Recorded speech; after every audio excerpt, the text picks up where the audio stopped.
Hello students, how are you all? I am Alok. Today we are going to start chapter 13 of your history section, that is craft and industries. अब अगर हम बात करें कि जो European travellers थे वो इंडिया में 17th सेंचुरी में है, ठीक है। अगर हम बात करें 18th सेंचुरी के पहले की, तो जो यूरोपियन नेशन है उनसे इकोनॉमिकली हम बहुत ज़्यादा डेवलप्ड थे।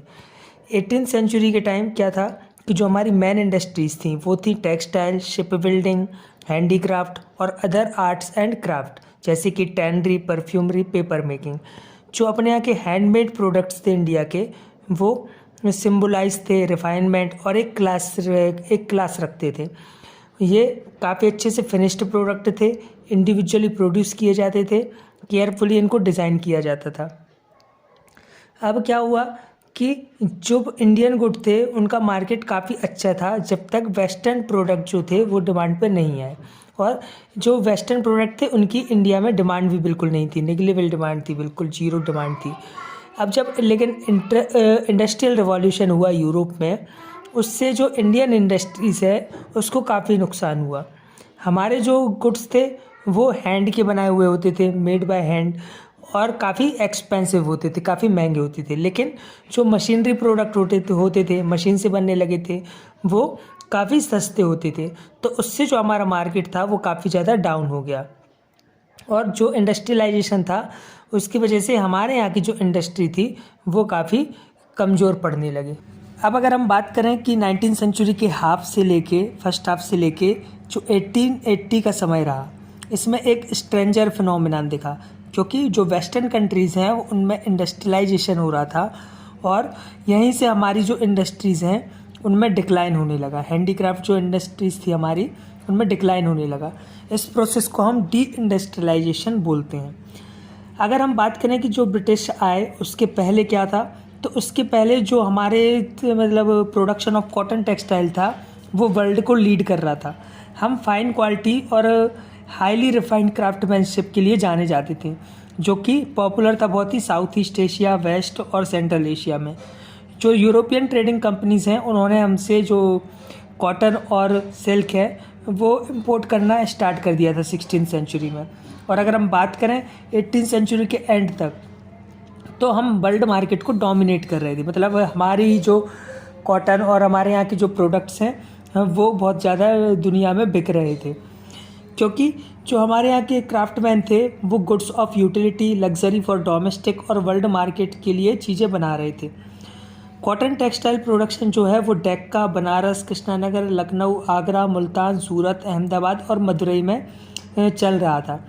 कैलिको और muslin 2 famous type of textile थे जो कि लग्जरी आइटम की तरह लोग खरीदते थे। अब 17th सेंचुरी की बात करें तो इंडिया जो है लार्ज क्वांटिटी ऑफ कॉटन और सिल्क फैब्रिक एक्सपोर्ट कर रहा था। इसके साथ साथ species, Indigo, sugar, precious stone, opium वगैरह भी एक्सपोर्ट होते थे। उसके बदले में हमें गोल्ड और सिल्वर मिलता था। कॉटन टेक्सटाइल जो था वो बहुत ही पॉपुलर था, और वेस्ट में काफ़ी ज़्यादा हम एक्सपोर्ट करते थे। अब ब्रिटिश जब आए तो उन्होंने पॉलिटिकल कंट्रोल बनाया इंडिया पे 17th सेंचुरी में, और यहाँ से वो लॉट ऑफ प्रॉफिट कमाते थे ड्यूटी फ्री इनलैंड ट्रेड से। मतलब कि यहाँ पे वो जो हम एक्सपोर्ट करते थे उस पर काफ़ी ज़्यादा ड्यूटी चार्ज करते थे, तो उससे बहुत ही ज़्यादा उनको प्रॉफिट हो रहा था। अब जो ब्रिटेन है वो इंडियन टेक्सटाइल के कंपटीशन में उसने न्यू टेक्नोलॉजी डेवलप की, जैसे कि rotary carding engine Richard Arkwright ने डेवलप किया। स्पिनिंग जेनी जेम्स हारग्रीव्स ने 1764 में डेवलप की। लेकिन इसका मतलब ये नहीं था कि हमारे जो इंडियन टेक्सटाइल है उसका एंड हो गया है ना। उसका डोमिनेशन जो था वो अभी भी वर्ल्ड में था 18th सेंचुरी तक। लेकिन अब क्या हुआ कि जो यूरोपियन कंट्रीज़ थी, डच, फ्रेंच और इंग्लिश, ये अपने ट्रेड से काफ़ी ज़्यादा प्रॉफिट कमाने लगी, क्योंकि मशीनरी गुड्स जो होते हैं वो काफ़ी चीपर होते हैं, तो लोग उनको ज़्यादा खरीदते हैं। अब जब जो ब्रिटिश गवर्नमेंट है उसने बंगाल को कॉन्क्वेस्ट किया और मोनोपोली उसके हाथ में आ गई, तो उसने जो वीवर्स हैं जो बुनाई करते हैं उनसे उनको फोर्स किया कि आप जो है लोवेस्ट पॉसिबल प्राइस में हमें गुड्स सेल करोगे, और साथ में वीवर्स जो हैं उनको एक्सेप्ट करना पड़ा चीपेस्ट रेट। साथ में उनने मोनोपोली भी थी उनके पास, तो उन्होंने रॉ कॉटन का जो रेट है वो बढ़ा दिया। अब बंगाल वीवर जो थे उनको हाई प्राइस पे करनी पड़ती थी रॉ कॉटन ख़रीदने के लिए। अब जो ईस्ट इंडिया कंपनी है उसने इंडस्ट्रियल रिवॉल्यूशन का भी फ़ायदा उठाया, क्योंकि जो मशीनरी गुड्स हैं वो फाइन क्वालिटी के होते थे और उनकी जो रेट थे वो भी बहुत ही कम होते थे। तो जो इंडियन पीजेंट और ट्रेडर्स थे वो लार्ज स्केल पर रॉ मटेरियल जो है वो ब्रिटिश से ख़रीदते थे और उसके लिए हायर अमाउंट पे करते थे। अब जो लार्ज नंबर ऑफ़ रूरल्स और नोबल्स हैं, पहले तो वो क्राफ्टमैन को कुछ ना कुछ पैट्रोनाइज्ड देते थे, कुछ ना कुछ उनको उनकी मजदूरी देते थे, लेकिन जब ब्रिटिश ने कंट्रोल गेन कर लिया तो उसके बाद अब क्राफ्टमैन को कुछ नहीं मिलता था और धीरे धीरे वो जो क्राफ्टमैनशिप है वो छोड़ने लगे। अब ब्रिटिश अराइवल के पहले जो इंडियन गुड्स थे वो लार्ज कार्गो में एक्सपोर्ट होते थे और साथ में जो फिनिश्ड गुड है फॉरेन से वो साथ में अपने ले आते थे। तो इससे क्या होता था कि यहाँ से हम अपने फिनिश्ड गुड वहाँ पे जाके सेल करते थे और वहाँ का फिनिश्ड गुड अपने यहाँ ले आते थे या रॉ मटेरियल ले आते थे। तो इससे क्या होता था, हमारी से कॉस्ट जो है वो सेव हो जाती थी। लेकिन ब्रिटिश लोगों ने क्या किया कि इंडिया की जो शिप्स हैं वो फिनिश्ड गुड लेके विदेश तो जाती थी लेकिन वहाँ से कुछ ला नहीं सकती थी, उस पर रोक लगा दी। तो इससे क्या होता था कि यहाँ पे हैंडीक्राफ्ट्स वगैरह अपने तो जाते थे और वहाँ से जब खाली शिप लौटती थी तो साथ में कुछ नहीं आता था। तो उसकी वजह से जो ट्रांसपोर्टेशन कॉस्ट है वो बहुत ज़्यादा बढ़ जाती थी। साथ में जो ब्रिटिश शिप्स थे वो यहाँ से फिनिश्ड गुड भी ले जाते थे और यहाँ से रॉ मटेरियल ले जाते थे और वहाँ से फिनिश्ड गुड लाती थी, तो उनकी कॉस्ट सेव हो जाती थी। तो ऐसे करके जो हमारे आर्टिशियन और क्राफ्ट्समैन हैं वो जॉबलेस हो गए, उनके पास काम नहीं था। तो फिर उन्होंने जो फॉरेन फैक्ट्रीज़ हैं, ब्रिटिश फैक्ट्रीज़ थी, उनमें काम करना स्टार्ट कर दिया। अब वहाँ काम करना स्टार्ट किया तो उनको जॉब लीव करने की भी परमिशन नहीं थी। अगर वो जॉब लीव करते तो उनको अरेस्ट कर लिया जाता या उनको सज़ा दी जाती। तो इस वजह से जो हमारे यहाँ के क्राफ्टमैन्स हैं उनकी बहुत ज़्यादा हालत ख़राब हो गई। अब साथ में इन्होंने एक चीज़ और की कि जो इंडियन इंडस्ट्री और क्राफ्ट इंडस्ट्रीज़ है उस पे कभी भी अटेंशन नहीं दी, उसको डेवलप करने पे कभी भी अटेंशन नहीं दी। वो सिर्फ अपने यहाँ से रॉ मटेरियल यूज़ कर रहे थे और उसको फिनिश्ड गुड में कन्वर्ट करके हैवी प्रॉफिट कमा रहे थे। अब जो ब्रिटिश है उसने टेलीग्राफ सर्विस भी स्टार्ट कर दी 1852 में और रेलवे सर्विसेज स्टार्ट कर दी 1853 में। अब जो रेलवे लाइन है वो 16 अप्रैल 1853 को सबसे पहले शुरुआत हुई। पहली रेल चली थी बॉम्बे से थाने के बीच में। अब 2 डेकेड्स बाद 1849 से लेके 1869 तक इनने 4287 माइल्स की रेलवे लाइन जो है वो कनेक्ट कर दी अलग अलग टाउन्स के लेके। इनमें मेन जो थे वो कैलकाटा, पेशावर, बॉम्बे और मद्रास को कनेक्ट कर दी थी। तो ये जो 2 स्टेप्स हैं ये बहुत ही ज़्यादा रिवॉल्यूशनरी रहे। इसकी मदद से वो क्या करते थे कि जो अपना फिनिश्ड गुड्स है वो पोर्ट्स तक पहुंचाते थे, शिप्स तक पहुंचाते थे। अब हम देखेंगे effect of the decline of traditional industries. अब ट्रेडिशनल इंडस्ट्रीज़ के डिक्लाइन होने से क्या इफेक्ट पड़े। तो जो वीवर्स थे, स्पिनर्स थे, उन्होंने अपनी जीविका खो दी और वो एग्रीकल्चरल लेबर बन गए, मतलब कि खेतों में काम करने लगे। लेकिन एग्रीकल्चर भी बहुत अच्छा नहीं था, हम पिछले चैप्टर्स में पढ़ चुके हैं। तो इसकी वजह से क्या हुआ कि उन्होंने अपनी सिटीज़ छोड़ दी और जो बॉम्बे में, अहमदाबाद में, शोलापुर, नागपुर, कानपुर में जो कॉटन मिल्स थी वहाँ काम करने लगे। और उनमें से कुछ कंट्री छोड़ के ही चले गए, वो अफ्रीका में प्लांटेशन करने लगे, साउथ अमेरिका में प्लांटेशन करने लगे। अब देखेंगे growth of industries in 12th century. तो 20th सेंचुरी में जो इंडस्ट्री की ग्रोथ हुई तो वो कैसे हुई। तो ये हाफ ऑफ 19th सेंचुरी में स्टार्ट हुई थी और 20th सेंचुरी से तक चली थी।